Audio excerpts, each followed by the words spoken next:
Crois-tu vraiment que nous sommes les seuls à avoir vécu sur Terre ? Pendant longtemps, on ne nous a enseigné qu'une seule version sur l'origine de la civilisation. Selon l'histoire officielle, les humains auraient été de simples chasseurs-cueilleurs pendant près de 200 000 ans.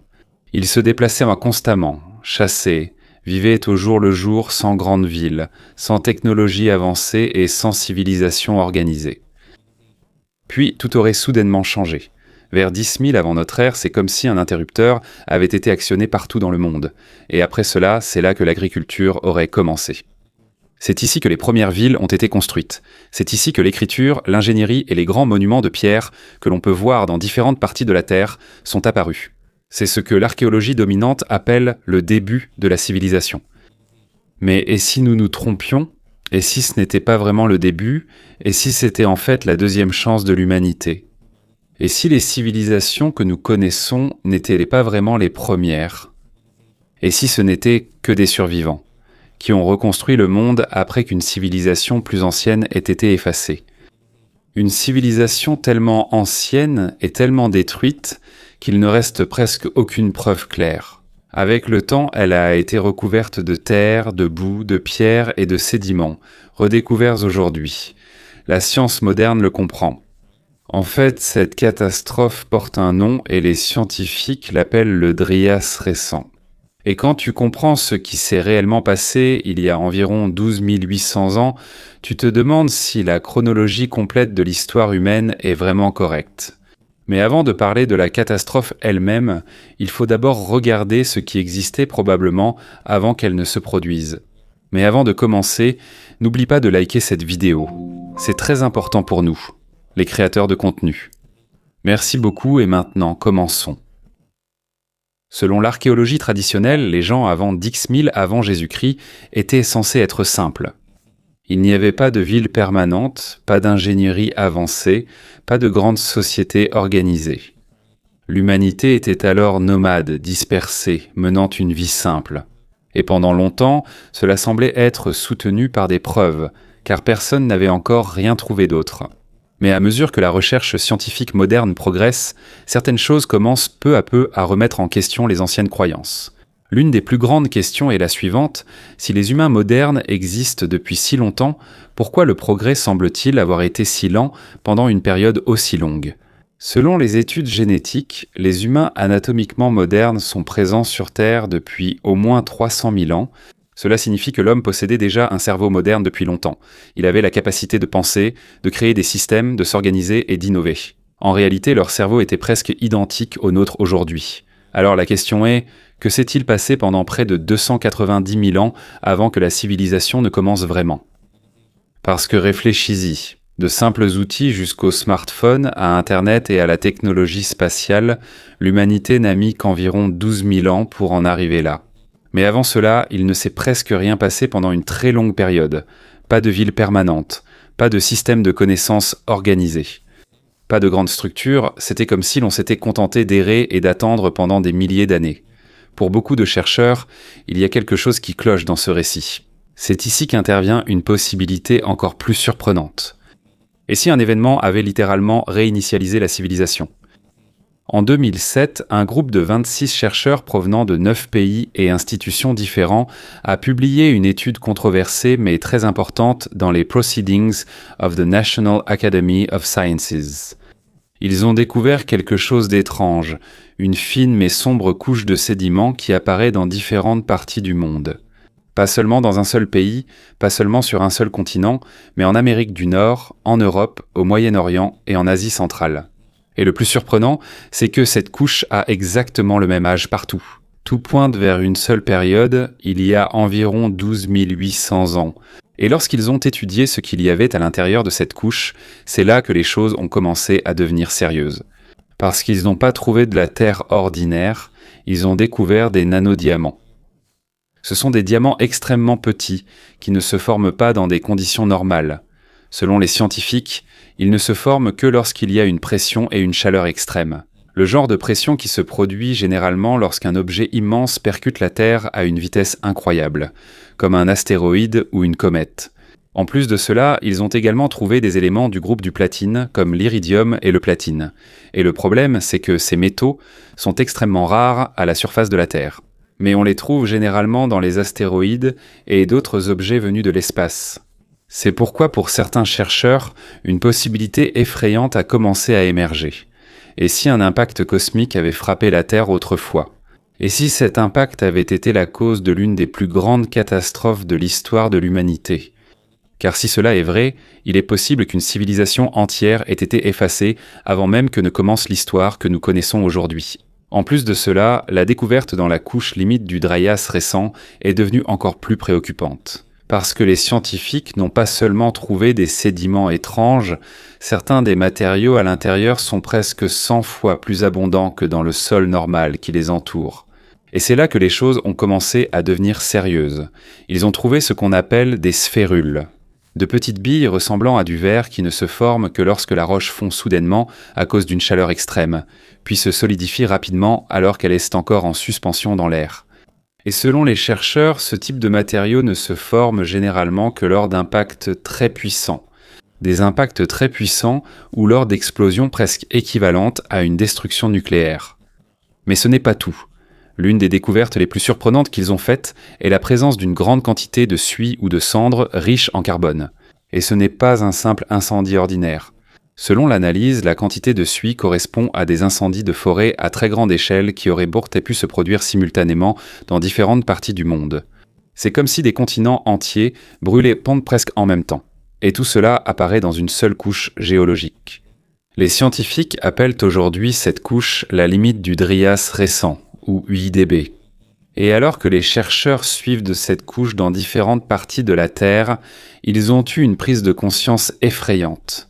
Ceci pourrait être la preuve d'une catastrophe cosmique si énorme que la plupart des catastrophes naturelles que nous connaissons dans l'histoire moderne paraîtraient insignifiantes en comparaison. Mais c'est ici que la théorie devient encore plus surprenante, car selon certains chercheurs, cet événement n'a pas seulement changé le climat. Il n'aurait pas seulement exterminé les grands animaux de l'âge de glace, comme les mammouths, les mastodontes et les paresseux géants. Il est même possible qu'il ait détruit quelque chose d'encore plus grand, peut-être une civilisation elle-même, ou au moins une version plus avancée de l'humanité bien avant 12 800 avant Jésus-Christ. Et c'est là qu'intervient ce qu'on appelle le Dryas récent. Selon cette théorie, une énorme comète est entrée dans l'atmosphère de la Terre il y a environ 12 800 ans.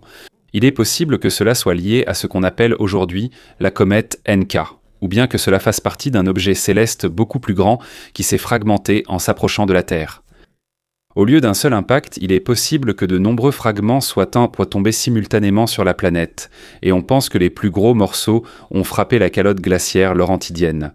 La calotte glaciaire Laurentidienne, vaste glacier ayant autrefois couvert une grande partie de l'Amérique du Nord. Pour les scientifiques, un impact de comète sur la glace causerait une catastrophe bien plus grave. Même une simple roche provoquerait déjà des dégâts catastrophiques. Mais si une calotte glaciaire de 2 miles d'épaisseur est touchée, ce serait encore pire. La glace agirait comme un gigantesque amplificateur. L'impact a instantanément évaporé d'énormes quantités d'eau et de glace. Et la vapeur surchauffée qui s'est formée aurait pu faire le tour de la planète entière en très peu de temps. En même temps, des millions de kilomètres cubes de glace ont rapidement fondu et ont été repoussés au loin. Et à cause de cela, d'immenses murs d'eau se sont formés et ont déferlé dans toutes les directions. Des vagues qui pouvaient atteindre des centaines de pieds de haut, comme des tsunamis géants capables d'effacer tout ce qui se trouvait sur leur passage. Il existe une autre preuve étrange qui a longtemps été débattue par les géologues. Dans l'État de Washington, il y a un endroit connu sous le nom de Scablands-Chenalisé. Quand tu le vois d'en haut, on dirait qu'un géant a raclé la terre avec un énorme couteau. C'est rempli de canaux profonds et de motifs étranges qui ne peuvent pas être expliqués uniquement par l'érosion normale. Pendant des décennies, les scientifiques ont débattu sur la façon dont cela s'est formé. Finalement, une conclusion s'est imposée. Selon la géologie moderne, il était possible que cela ait été causé par d'immenses inondations. À la suite de l'effondrement du lac glaciaire Missoula, d'immenses inondations se sont produites, presque comme une scène tirée de la Bible. Mais selon la théorie du Dryas récent, et si ce n'était pas seulement 1 ou 2 inondations qui s'étaient reproduites? Et si presque toute la calotte glaciaire du Nord avait été affectée en même temps? Parce qu'au fur et à mesure que l'immense glacier fondait, l'eau s'est précipitée vers les bassins océaniques. Et selon les archives géologiques, le niveau de la mer a rapidement augmenté à cette époque.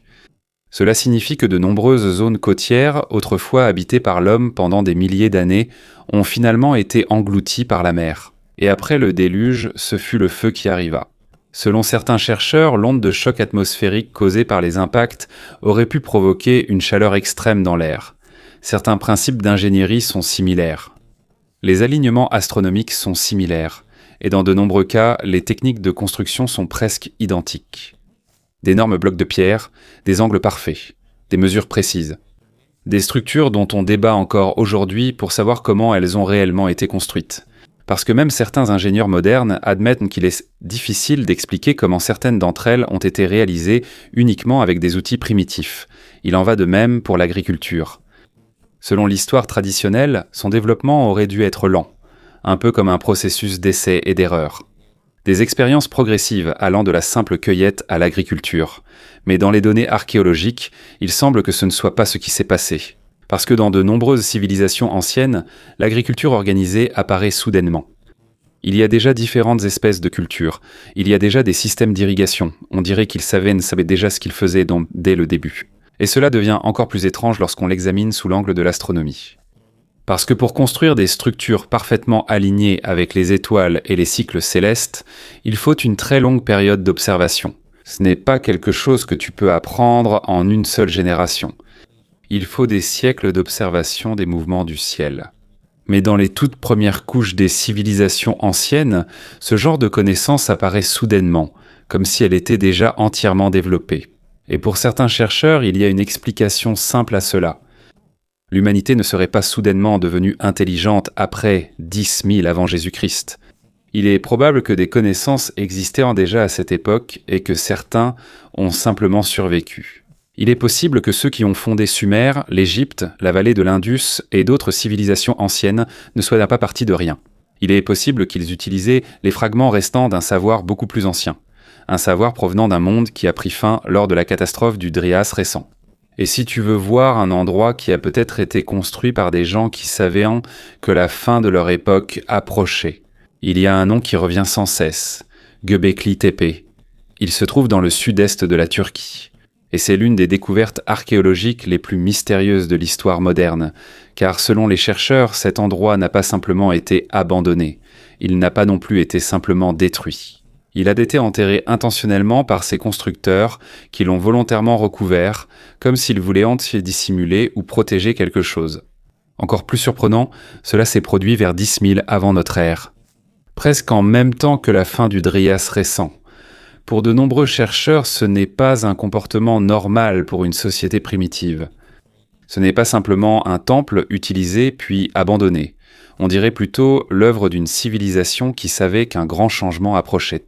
Et il est possible qu'ils savaient que le monde à la surface n'avait pas survécu. C'est pourquoi ils ont gravé leur savoir dans la pierre. Ils l'ont enfoui sous terre. Et ils ont espéré que quelqu'un le trouverait un jour dans le futur. Et après des milliers d'années, quelqu'un l'a effectivement trouvé. En 1994, l'archéologue allemand Klaus Schmidt a commencé à creuser dans cet endroit. Sa découverte a bouleversé la chronologie officielle de la civilisation humaine. Parce que la partie la plus ancienne et la plus profonde de Göbekli Tepe est aussi la plus avancée. Les toutes premières structures sont les plus grandes, les plus précises, les plus complexes et les plus avancées en astronomie. Alors que les structures plus récentes, construites plus tard, sont plus petites, plus simples et fabriquées de manière plus grossière. Et c'est le contraire du développement normal d'une civilisation. Parce qu'avec le temps, l'ingénierie devrait s'améliorer. Les structures devraient être plus avancées, pas l'inverse. C'est pourquoi, selon certains chercheurs, il est possible que les constructeurs suivants ne comprennent plus vraiment entièrement les connaissances d'origine. C'est comme s'ils essayaient simplement d'imiter un design plus ancien qu'ils ne comprennent plus vraiment.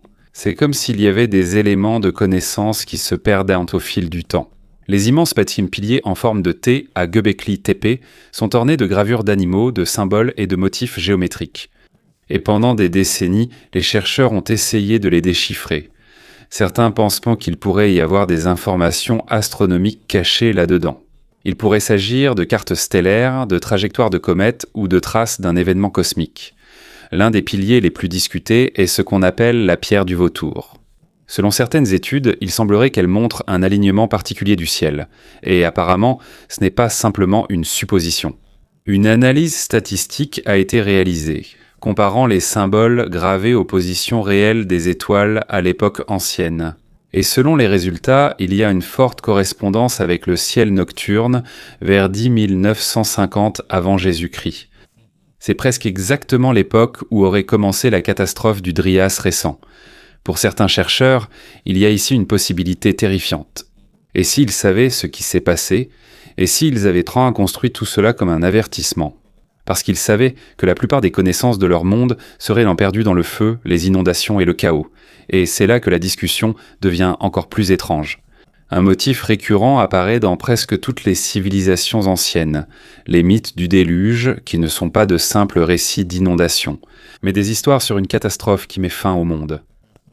Un grand déluge qui a détruit l'ancien monde et a forcé les survivants à recommencer à zéro.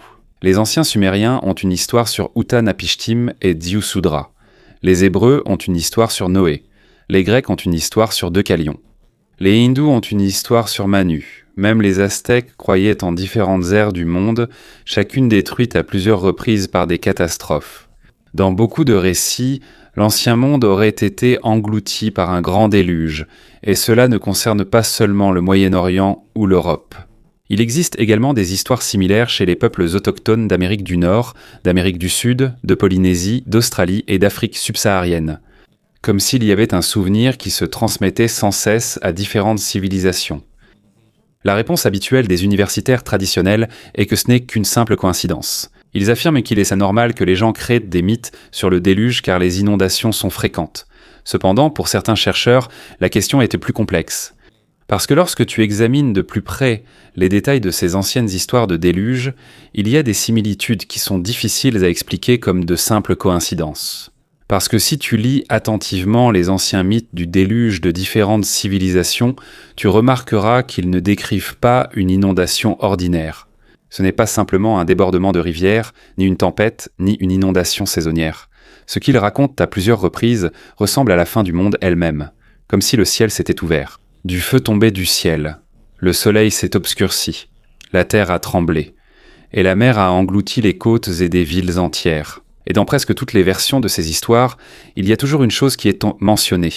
Il y avait un monde avant la catastrophe, une époque plus ancienne, un âge d'or, une époque où une civilisation plus avancée existait avant d'être complètement effacée en très peu de temps. Dans les anciens récits sumériens, il existe une histoire sur ce qu'ils appellent le monde antédiluvien. Cela signifie le monde avant le grand déluge. Selon leurs récits, autrefois des rois régnaient des dizaines de milliers d'années et détenaient de vastes connaissances. Une civilisation avancée existait. Et selon leurs croyances, cette connaissance a été directement donnée par les dieux qui sont soudainement arrivés et ont enseigné à l'humanité l'astronomie, l'ingénierie, l'agriculture et d'autres fondements de la civilisation. Pendant ce temps, Platon a écrit au sujet de l'Atlantide, et selon Platon, ce n'était pas simplement une île imaginaire. Il l'a décrite comme une civilisation organisée et avancée qui a soudainement sombré dans la mer après une catastrophe immense.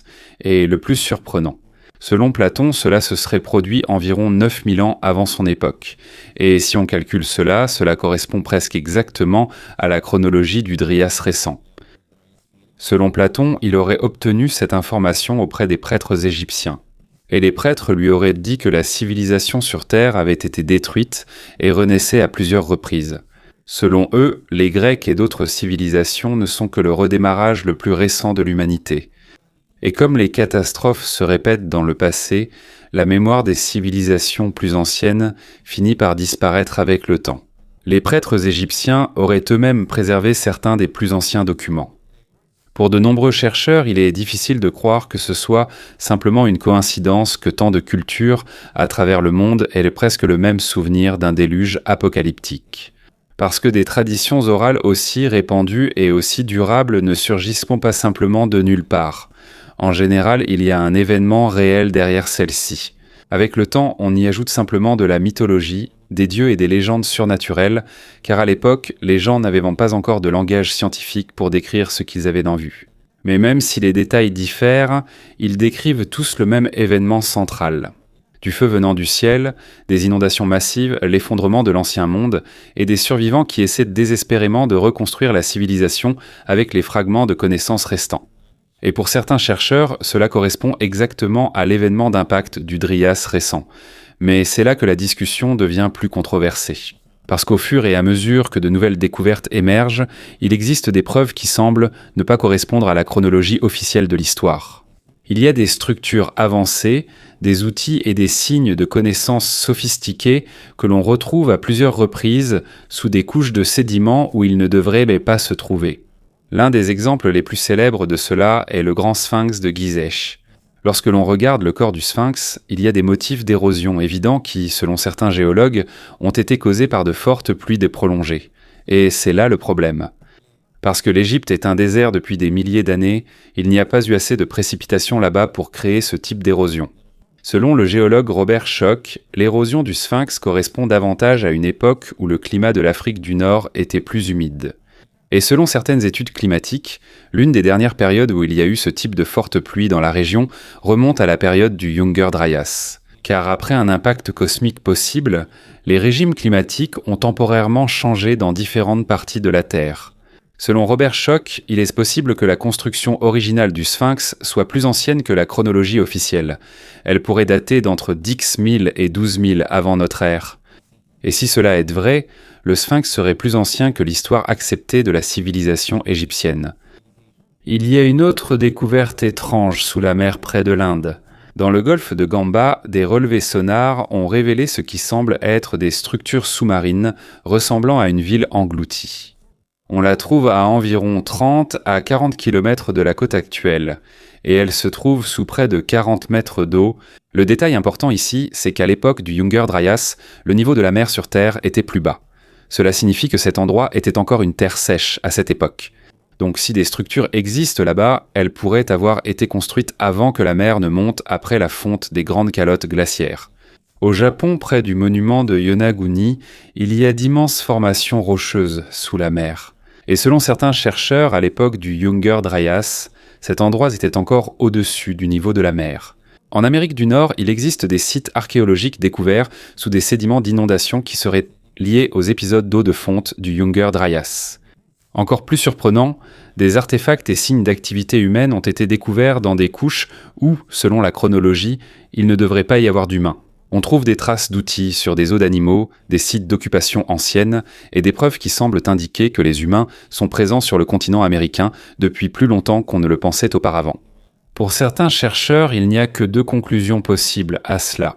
Soit la chronologie officielle de l'arrivée des humains en Amérique est erronée, soit une catastrophe majeure a littéralement réinitialisé et enfoui une grande partie des archives archéologiques. Car selon la théorie du Younger Dryas, ce n'est pas seulement l'homme qui a été détruit par cet événement.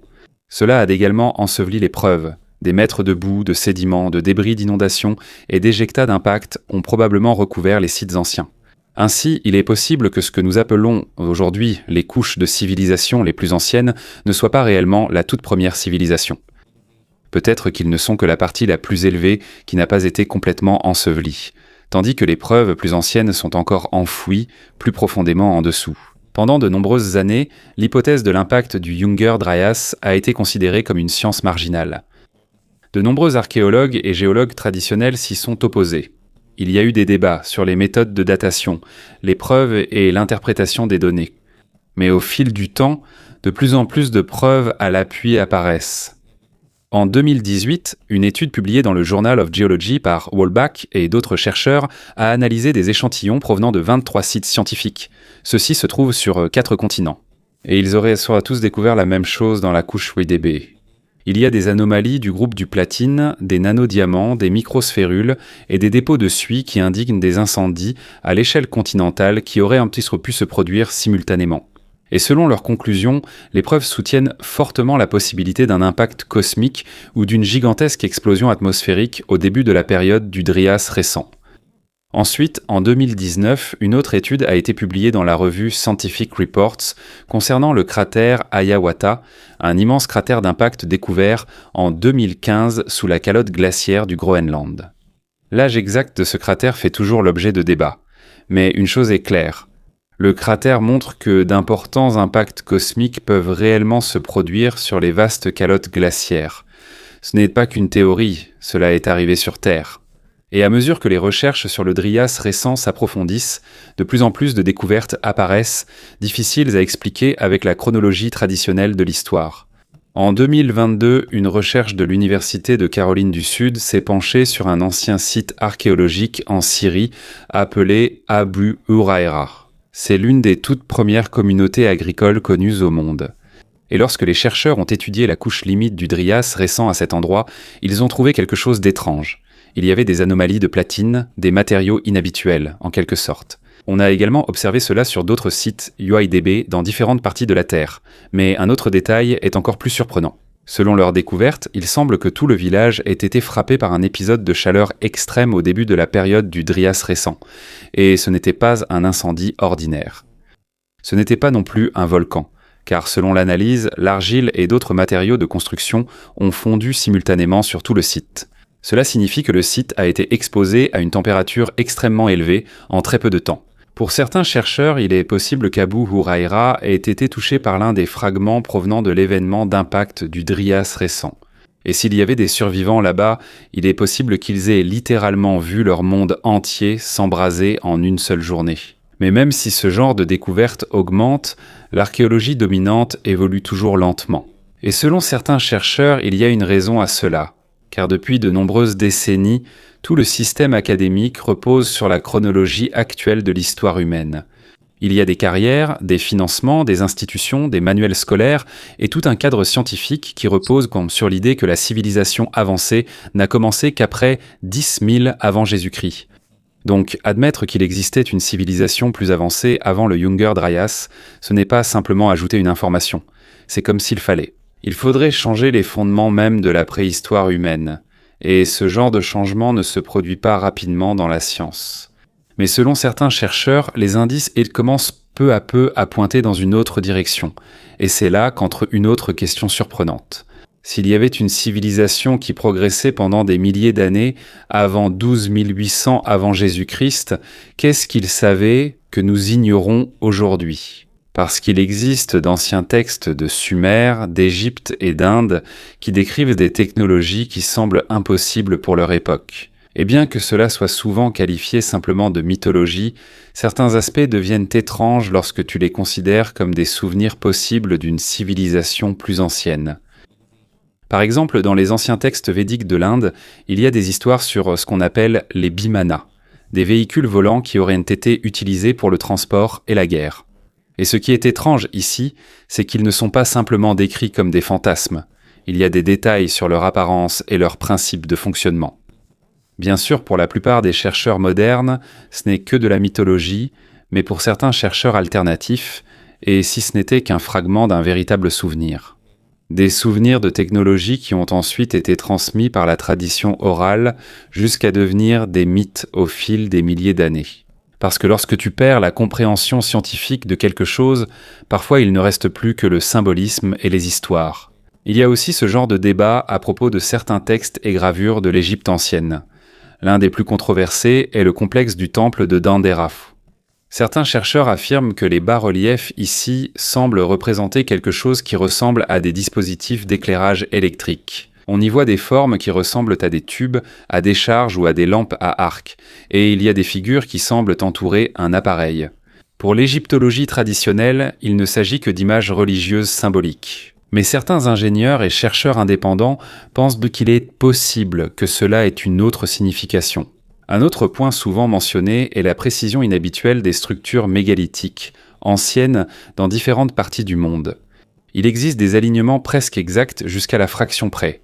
Il y a des blocs de pierre tellement bien ajustés qu'il est presque impossible d'y insérer même une feuille de papier fine. Il y a des chambres fermées qui possèdent des propriétés acoustiques, créant des fréquences de résonance spécifiques. Et pour certains chercheurs, cela ne semble pas être simplement le fruit d'essais et d'erreurs. Cela ressemble plutôt au résultat d'une longue accumulation de connaissances scientifiques. Des connaissances qui nécessitent généralement de nombreuses générations d'apprentissage organisé et de développement institutionnel. Alors la question est, d'où vient ce genre de connaissances ? Pour ceux qui croient à la théorie de la civilisation du Dryas récent, il n'y a qu'une seule réponse qui revient sans cesse dans les preuves et les traditions anciennes. Cela vient d'une époque antérieure à la catastrophe, des survivants. Des enseignants qui ont apporté le savoir restant après la chute de l'ancien monde.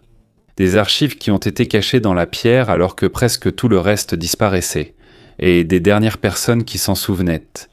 À quoi ressemblait vraiment l'ancien monde ? Maintenant, imagine ce scénario.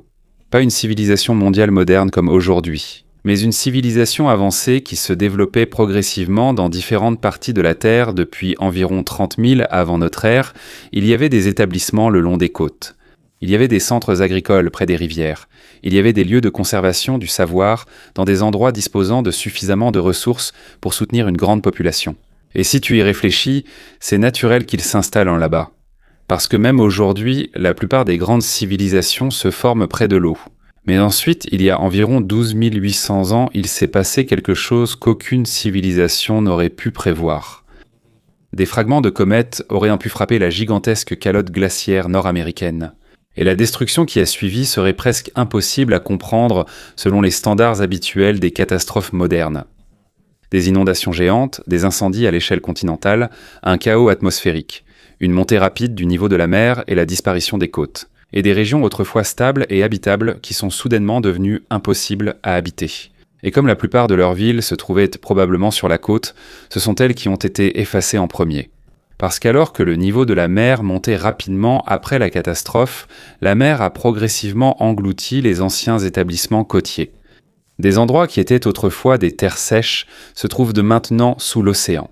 Et si ce scénario est vrai, presque toutes les preuves de l'ancienne civilisation sont littéralement encore enfouies sous la mer jusqu'à aujourd'hui. Quant aux survivants, ils se sont dispersés, traumatisés et ont perdu le contact les uns avec les autres. Et pendant qu'ils essayaient de survivre dans ce nouveau monde plein de chaos, ils n'ont pu emporter que quelques objets de l'ancienne civilisation. Des principes mathématiques, des connaissances astronomiques, des techniques d'ingénierie et des méthodes agricoles, mais ils n'avaient plus assez d'outils, ni une grande population. Il n'y avait plus non plus d'institutions organisées qui transmettaient autrefois leur savoir. Ils ne pouvaient donc pas reprendre là où ils s'étaient arrêtés. Ils devaient tout recommencer. Et selon cette théorie, c'est ici que commence ce que nous appelons l'essor de la civilisation. Non pas comme le tout premier début de l'humanité, mais comme une reprise. Les survivants ont peut-être rejoint des zones plus élevées et stables, montagnes, plaines surélevées, régions moins exposées aux inondations. Et c'est là qu'ils ont essayé de sauver le savoir qui leur restait avant qu'il ne disparaisse complètement. Ils ont construit des monuments, des structures en pierre, des symboles et des alignements astronomiques qui serviraient de mémoire du monde ancien. Ils ont créé de nouvelles communautés agricoles grâce aux graines et techniques qu'ils avaient en préservées. Et alors que la dernière génération qui se souvenait de l'ancienne civilisation mourait peu à peu, il est possible que ce soit là que l'écriture ait commencé. Ce n'était pas pour créer de la littérature, mais pour sauver le savoir avant qu'il ne soit complètement oublié. Et après quelques milliers d'années, Sumer, l'Égypte, la vallée de l'Indus et la Chine apparaissent soudainement dans les archives archéologiques. C'est comme si la civilisation avait soudainement surgi de nulle part, mais selon cette théorie, ils ne commencent pas à partir de zéro. Ils poursuivent simplement une reconstruction qui a commencé après la catastrophe. C'est pourquoi peut-être ce que nous appelons l'aube de la civilisation vers 10 000 avant Jésus-Christ n'est pas vraiment l'éveil de l'humanité, mais plutôt un souvenir, un retour des fragments restants d'un monde plus ancien. Et si l'hypothèse de l'impact du Dryas récent est correcte, et si les preuves scientifiques croissantes indiquent qu'une catastrophe cosmique s'est effectivement produite il y a environ 12 800 ans, cela signifie qu'une grande partie de l'histoire qu'on nous a enseignée pourrait être fausse. Nous ne sommes peut-être pas la première civilisation avancée sur Terre, mais la deuxième ou la troisième. Ou peut-être sommes-nous simplement l'une des nombreuses civilisations d'un cycle répété de civilisation et de destruction sur cette planète. Et c'est là que les anciens textes sur les véhicules volants, les technologies de cristal et les systèmes de connaissances mondiaux deviennent encore plus étranges. Parce que si on les considère simplement comme de la fiction, ils semblent impossibles. Mais et si c'était de la mythologie, dans le sens original du mot? Pas des histoires inventées, mais des souvenirs préservés. Des vérités cachées sous forme d'histoire pour être transmises aux générations suivantes, après que l'ancien monde ait disparu. Et si c'est le cas, il se peut que les anciens mythes ne soient pas simplement le fruit de l'imagination. Peut-être qu'ils sont les derniers souvenirs d'une civilisation engloutie par la catastrophe du Dryas récent. C'est pourquoi, pour certains chercheurs, Göbekli Tepe n'est pas simplement un mystère, c'est un message, comme un avertissement venant des survivants d'un monde perdu. Des personnes qui savaient qu'elles vivaient à la fin d'une ère et qui voulaient informer les générations futures qu'il y avait une civilisation avant eux. C'est pourquoi le platine dans le sol, les nanodiamants dans les sédiments et les microsphérules dans les carottes de glace ne sont pas seulement des découvertes géologiques étranges. Cela pourrait être un repère temporel, marquant le jour où la civilisation humaine a été réinitialisée. Et peut-être que la question la plus importante dans tout cela est très simple. Si cela s'est déjà produit auparavant, qu'est-ce qui nous dit que cela ne pourrait pas se reproduire? Car selon certains astronomes, les objets qui auraient pu frapper la Terre pendant la période du Dryas récent proviendraient d'un courant de débris cométaires que la Terre traverse encore aujourd'hui. Cela signifie qu'il est possible que nous soyons toujours sur la même trajectoire cosmique. Et soudain, les anciens avertissements concernant l'observation deviennent plus sérieux, car certains d'entre eux ne sont peut-être pas de simples superstitions. Peut-être s'agit-il d'avertissements de survie venant de personnes qui ont vu de leurs propres yeux ce que le ciel peut faire lorsque l'humanité cesse de le surveiller. Et maintenant, la question n'est plus de savoir s'il y a déjà eu une catastrophe auparavant. La vraie question est, sommes-nous prêts s'il y en a une autre ?